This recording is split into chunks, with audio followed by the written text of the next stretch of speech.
Scott Mautz, welcome to the conversation today. Thanks to have me here, John. I'm ready to bring some value to the audience as best as I can. It is a pleasure to be with you again. You're joining us from San Diego area in Southern California. I'm south of Salt Lake City in Utah. Today, we're going to be talking about your new book, The Mentally Strong Leader. Build the habits to productively regulate your emotions, thoughts, and behaviors. Now, I just want to start by saying I love the title. I think leadership is so important. Of course, it's a core part of what we cover on this podcast. But the mentally strong component to leadership really is a tough ask for a lot of people. And then your subtitle, build the habits to productively regulate your emotions, thoughts, and behaviors, very, very key. So we're going to unpack all of this, explore really what's in this book today. We're going to do it briefly, just in about 25 minutes or so. But at the end of the episode, we'll definitely encourage the audience to reach out, to go find the book, which will then, of course, allow you to get into much more detail. As we get started, I wanted to share Scott's bio with everybody. Scott Mautz is a former senior executive of Procter & Gamble, where he successfully ran several of the company's largest multi-billion-dollar businesses. Scott is faculty on reserve at Indiana University's Kelley School of Business for Executive Education, and is also a popular course instructor on LinkedIn Learning, where his courses have been taken over 1.5 million times and counting. And my guess is that number's even higher than the last time when we were doing the prep work, right? Yeah, I think that's right. Yeah. Yeah. Scott, anything you would like to highlight by way of your background or personal context before we dive on in? Oh, no, just that, the 3 decades I spent in corporate, I matched that up with being an intense academic study as well, John. I do an awful lot of research for all the books, the workshops that I do, the keynotes that I do, to Yeah. bring kind of so I'm not just some old guy telling war stories from his corporate experience. I have a lot of intense, original academic research to match up with decades of experience. Wonderful. Excellent. All right. As we get started, I always love to ask authors, why this book? Why now? Like what was the germination of the idea for this book? Why do you feel it's so important for the world today? I spent several decades in Procter and Gamble and in other large companies, John, really paying attention to what makes great leaders great. Why do the highest achieving achievers achieve? What's the secret sauce behind that? And study it not only for my own good and for wanting to Mm. be able to advance my own career, but trying to build this database of knowledge because I knew that someday I would want to do exactly what I'm doing now, broadening my platform for making a difference with the written and the spoken word, much like you have, John. And in that intense, those decades of study matched up with academic research, I started to figure out that one of the secret sauces to being an incredible leader is this thing called mental strength. And we're going to talk more about it and what data I have that makes me believe that. But it was this desire of what I learned to help leaders lead and be great that really drove me to share with the world what I'm going to share today. Excellent. Excellent. So let's dig on in and talk about that mental strength component. Feel free, you can tie into research that you've done, but Yep. let's start by just kind of conceptualizing it and laying out really what does that mean to you?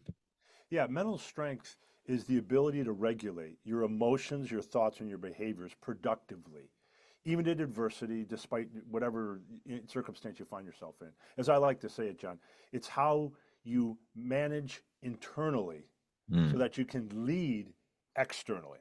And here's Yeah. the thing I think all of your viewers and listeners, John, and even yourself, we all know intuitively that if you want to be successful in life and at work, you have to be able to regulate your emotions, your thoughts, and your behaviors. That's part of the deal. But here's Yeah. the news flash this just in it's really hard to do that. It's Yeah. really hard because, oh, I don't know, this thing called human beings and the world that we live in and how chaotic it is and the pressures we feel every day. But the good news is that by, and the subtitle of the book exists for a reason because if you can build habits to increase your Hmm. mental strength, I have found it is like training your brain for achievement. And I'll give you an example. One of the intense pieces of research I've conducted behind understanding mental strength was this. We asked over 3,000 executives a central question. Thinking of the highest achieving organizations you've ever been part of that overcame the most obstacles, what were the attributes of the key leaders in those positions at that time? And John, over 91% of over 3,000 executive respondents described the same profile, a Mm. mentally strong leader. And while at the time they didn't know what they were describing leaders that were flexing the 6 core mental muscles of mental strength, which are, they were describing leaders that had incredible fortitude, confidence, boldness, decision making, goal focus, the ability to stay focused on your goals and keep your organization focused on their goals, and messaging, the Mm. ability as a leader to exude positivity and positive messaging in the way you conduct yourself to the organization, and a quality of your presence and an integrity to your intent. You're sending all the right messages to the organization about how you lead. So we saw over and over again that the highest achieving organizations were led by people with mental strength, which is what leads me to conclude that mental strength is the leadership superpower of today, especially given the chaotic work world that we all have to deal with, John. Well, yeah, I mean, it's just so complex and messy. There's so much nuance. Everything's disrupted. Everything's changing constantly. The name of the game is agile, right? Everyone has to be able to pivot and adjust on a dime, it seems almost. And you have to do all of that with other human beings. And That's right. human That's beings right. don't like change, and they're resistant to change, and they get nervous, and they have anxiety, and your people have mental health issues and need to be mentally strong as well. And so we talk a lot about, mental wellness in the workplace. We talk a lot about self-care and those sorts of things. I think sometimes what we forget is that, yes, I want my leaders to create a really great positive environment for their teams and for their workforce so that they feel, emotionally supported and psychologically safe, et cetera, et cetera.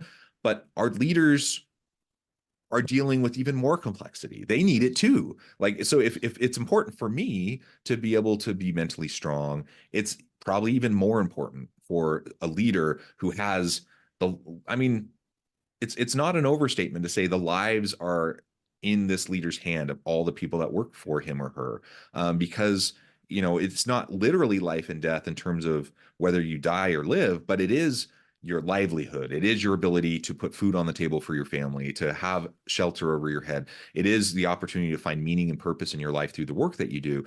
That's a big, big deal. And so leaders, when I talk to leaders, they feel that weight. Yes. Yes. Most leaders want to do right by their people. Most leaders aren't thinking about how am I going to wake up and exploit my people today. They want to do right by their people, but it's hard, and it never leaves. Like, you feel that weight every day, and there's almost no reprieve from it. And so if you're going to be successful as a leader in this day and age, you have to understand how to better regulate your emotions and to deal with the things that are going to be thrown at you constantly. You're going to be dealing with it every single day. Yeah, and to build on that, John, you're absolutely right. Every single day there is a chance for something to go wrong emotively or with your thoughts and with your actions. Yeah. That's why it's so important. And this is why I spent so much time understanding habit building science and building habit building science into the book, The Mentally Strong Leader, to give the reader the ability to create the actual habits that lead to mental strength and that allow you to increase those 6 core mental muscles. So, for example, 3 elements of habit building science built into the mentally strong leader. Number one, I think you know this intuitively, John, but if you want to build a habit at anything, you need repetitions. Yeah. What gives you repetitions? Systems and frameworks. That's Hmm. why the over 50 plus tools that are in the mentally strong leader are all systems and frameworks built, Mm. tested, validated, and retested to be proven and give you the repetitions you need to strengthen those mental muscles. Second thing about habit building science, we know that a reason that habits never actually get started and get into formulation, if you will, is that people don't know where to start. So Yeah. each habit and each tool of over 50 tools in the Mentally Strong Leader comes with a section titled Your First Small Step. So you know Mm. exactly what to do to start that specific tool and that specific habit to help you build that specific mental muscle. Third point of habit building science built into it. There's a key inflection point in whether or not a habit will stick or not, John. It's what happens in moments of weakness. For example, confidence is one of the big mental muscles that you have to build to be mentally stronger. And I go into depth in that in the mentally strong leader. But let's say you're generally confident, but you have, one of those down days where your boss makes you look like an idiot. You say something dumb in a meeting in front of other people. Somebody else had a brilliant idea and your confidence starts to spiral down. Even though you're generally confident, you're starting to have a moment of weakness. Well, what do you do in those exact moments of weakness? There's a section for every of the 50 tools in the book to help you figure out exactly what to do in those moments when things are kind of spiraling down on you. So it's about building the habits to be able to become mentally stronger, because you're right, John. We face this challenge every single day in trying to self-regulate ourselves. Yeah. And again, I believe in the goodness of people. Human beings Yes, are messy. We all have our yes, baggage. We're all yes. dealing with stuff. And so it's hard to get up every day and to be your best self with the people around you, even when that's your intention. But I do believe that that is most people's intention. And so then it's a matter of how can we show up for each other to support each other. Right. And like you said, the building those systems to develop the habits is going to be really important for a leader. But also think about how you doing that will provide a great model for your team. So, especially during the pandemic, like we talked about mental health and mental wellness in the workplace before the pandemic, but it got a real spotlight during the pandemic, because people recognized the anxiety and the stress that people were feeling because of pandemic issues and forces. And there was a heightened kind of expectation on leaders during that time to be, to show emotional intelligence, to show empathy and compassion for your people, to be supportive. And I think all of that's wonderful. Like I want leaders to do that. But how do you do that? It's a hard thing to do, and it has to start with modeling it with yourself. If you Yes. can't do it yourself, you're not going to really be able to support your team to be able to do it as well. So one of the byproducts, I think, of what you're describing in your book is not only is it going to be super beneficial to the leader who's learning about these systems to develop the habits to become more mentally strong, but your people notice. They see you and they see how you respond to challenges. They see how you interact with them. And as you grow, you give them permission to grow as well. And you show them a model of how to do that.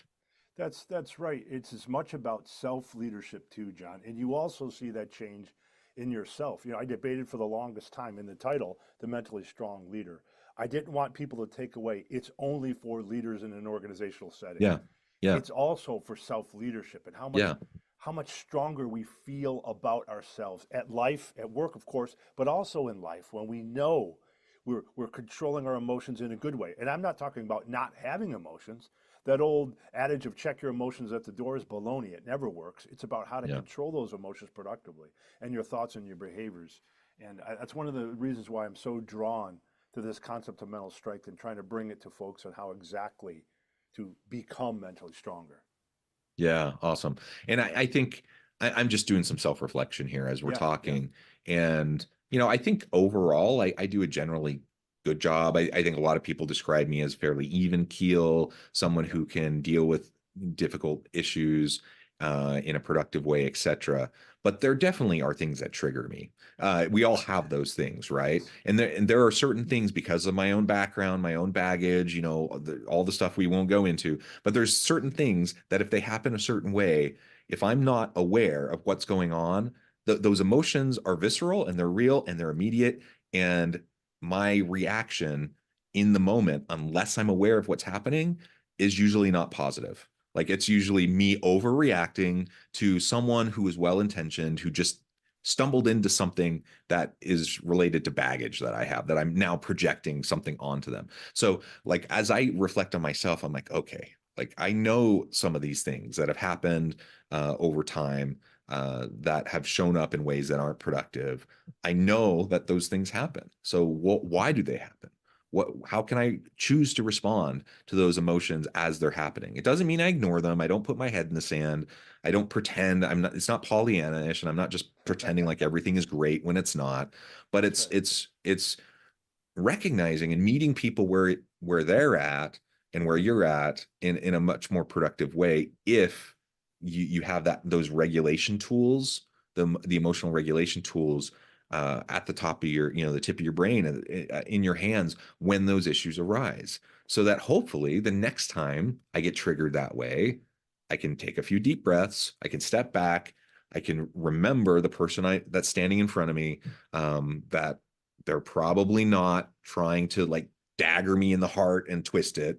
And I can be much more productive, and we can have a good dialogue around whatever the issue might be, right?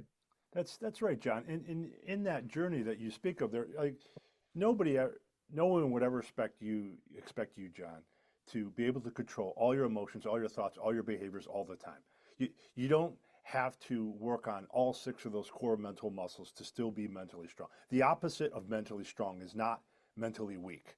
We all Yeah. start with a baseline of mental strength. It's just about knowing which muscle to work on at which time. Just like when you go to the gym, you don't go to the gym every day, all the time to work on every muscle, right? Maybe Wednesday is back day, Thursday is leg day, Friday is arm day. And with the mentally strong leader, the good news is readers can take a mental strength self-assessment. It's 50 Mm. questions that have been validated time and time and time again over years, perfected, so that it can identify what your overall mental strength score is. Then you also get your own score by mental muscle. So how do you score on fortitude, confidence, boldness, decision making, goal focus, and your ability to message positively to others, to those around you? How do you score on those? Then, knowing that, you can put together your own customized mental strength training program. So this Mm. journey and the challenge you were speaking of, John, that you face every single day, it doesn't mean you have to be mentally strong to all people all the time with every muscle. You can build your customized mental strength training program and work on the muscles as you need to over time, as long as you stay in the gym and keep working. Because if you don't go back to the gym ever, you get flabby, right? So you just have to keep working at it over time at your pace. Yeah. And in my experience, people are pretty generous and forgiving towards Yes. people they see that are making an effort. Like we all Yes. know we're all human, we all have our stuff. And if you respond in a way that, is in the moment that probably isn't productive as it could be, just own it. Like show a little bit of vulnerability, own it, apologize, try to make it right, and move on, right? And people will appreciate that, and they'll, in my experience, most people will show you generosity as you're going through that process. Yes, that's exactly right. It's I go back to the point again. It's so important for all your listeners to remember the opposite of mentally strong is not mentally weak. We all have a baseline to work from. You just have to have a customized program that's right for you specifically, knowing what you need to work on. And people will be forgiving and work with you along the way, especially if they know that you're trying and that you have a plan to get better and mentally stronger. Yeah, yeah. Maybe in some of the time remaining, we can dig into a couple or a few of the specific habits, Sure, and the mechanisms and structures that sure. you Yeah. talk about in the book. Any that you would like to highlight that you think are just like really powerful, that would be a great example for the audience. Yeah, there's so many to talk about. I'll just pick one off the top of my head. Let's just focus on boldness for just a Mm. second. To build a boldness muscle, how do you show up in a way that allows you to really pave a direct pathway to growth, to force yourself in your organization to think out of the box, to take risks. What can you do to do that? So to introduce one simple tool and a thought, let me just ask you a quick question, John. Have you ever been to the casino before? A casino where you bet and stuff. I mean, I have been in them. I've never Yeah, really gambled, but yeah, like in Vegas, you walk through to go to the hotel or whatever. sure. Yeah. So I had a casino client once Mm. who brought me in for a leadership session that I did for them, leadership workshop and keynote. And they were telling me over dinner about an interesting throughput problem that they were having on the casino floor. Mm. Meaning that the ratio of people that were standing around and watching a game, this one particular game, to the ratio of people that were stepping up and betting their money on the game was way out of whack. So it was Uh-huh. causing an unproductive jam on the floor. Now, Mm. would you hazard a guess at what game that might be? If you don't, if you're not in a casino lot, you might not know. But if you had to take a guess, do you have any guess at what that game might be? Like in the movies, it's craps. Like you see people around the table, right? And in life, it's craps too that I'm talking about. Excellent guess, John. For those of you that don't know what craps is, it's a game that's in a table. It's kind of sunken. You roll dice. It's a game of chance with dice. And if you look at the felt table, if you've never seen a craps table, go Google it. Craps table. It is overwhelmingly complicated. It is intimidating if you don't know how to play the game. So Vegas found that people weren't stepping up and literally rolling the dice and risking their money. Meanwhile, back at the office, people won't step up and roll the dice either. They won't take smart risks at Mm, work and be bold if they don't understand the rules of risk taking.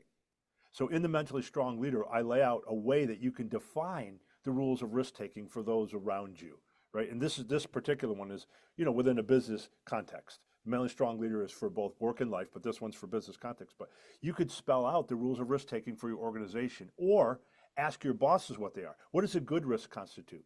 What does a bad risk constitute? What happens when I take a risk and fail or succeed? Who needs to approve what level of risk and so on? When you spell out the rules of risk taking, John, people are much more likely to be bold in doing. And I give you a list of 20 specific questions you can ask to help define mm. the rules of risk taking in the Mentally Strong Leader, right? Does that make sense? That's just one of the 50 plus tools that Yeah. help you build your mental strength.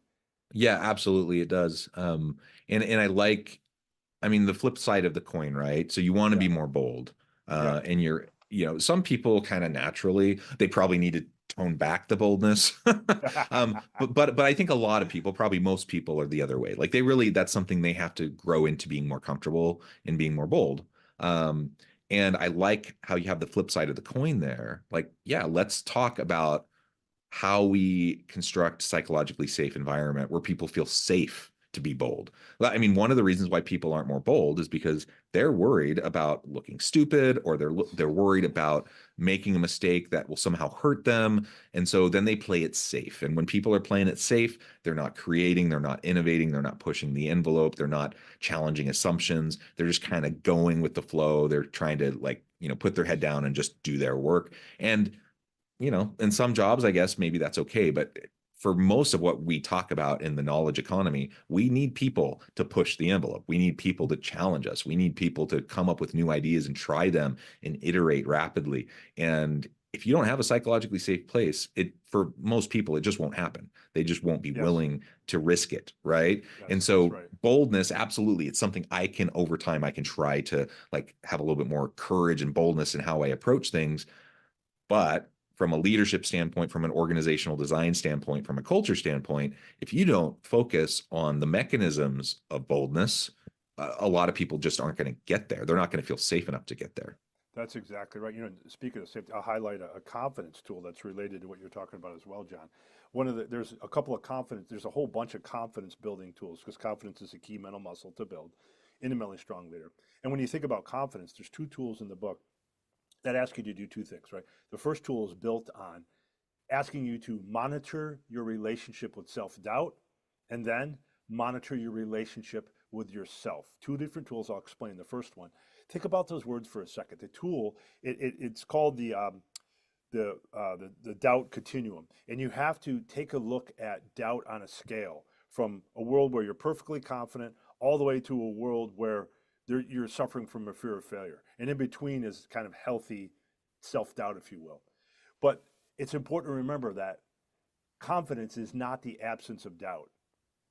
It's the ability to manage and control your relationship with doubt, because even the most confident people that I came across in my years of research on this, John, they all had some quiet whisper of self-doubt somewhere. The rest of the world may not have seen it, but they had a very different relationship with their doubt than other people that weren't as confident had that. So in the book, you get a chance to manage all the way from what do you do when you're overconfident in your relationship with self-doubt to where you're caving into a fear of failure. How do you overcome that? The other side of that is, okay, not only do you monitor your relationship with your self-doubt, how do you monitor your relationship with yourself? There's a Mhm. tool in the book called the self-acceptance scale.